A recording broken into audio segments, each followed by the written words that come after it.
marka hore waxaan rabaa inaan salaan guud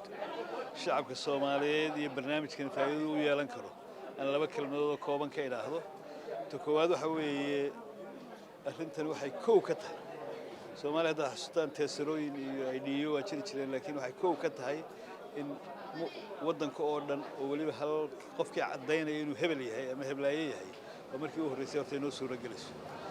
waa suuragal muddo qaadanaysaa laakiin waa muhiim in la helo waayo sida la socotaan waxay muhiimadaha ugu waaweyn waxa ka mid ah qofka in la cadeeyo inuu koow xuquuqdiisa helo muwaadinku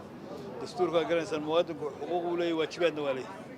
xuquuqdiisa inuu qofku heli karo oo uu hebel yahay arrinta labaad iyadana muhiimka u tahay waxa weeye in qofka aan identity-giisa cid kala xadin anigu hadda waxa la yiraahdaa Axmed Cabdiraxmaan Xaaji Xasan kaas oo qof cad yahay hadduu aragtay information-ka la ururinayo afar magac hooyada hebel hadda wuxuu ku soo ururaysaa hal number marka waxay noqonaysaa in qofkii xuquuqdiisa caddahay كون عندنا دنوبنا اللي قولي كرين information كي لوجا بهنا data هنا ودك استعمال لها ما يغير سكول باللو بهاي محاية ما قام حكمات بعض بهنت هاي حتى دنوب تحت لفت السي لورنا data دي أردن بأورو يسقف قف كوس ليس برجعت فايدوين أنا السوق وبكورونا أنا ملاي لا ساكن لقول هذا لاي بو كوكي حكى قد وين هاي تسروات شري شرتين حكى قد وين wuxuu kaga duwan yahay kan wuxuu yeelanayaa record joogta ah oo aan lumayn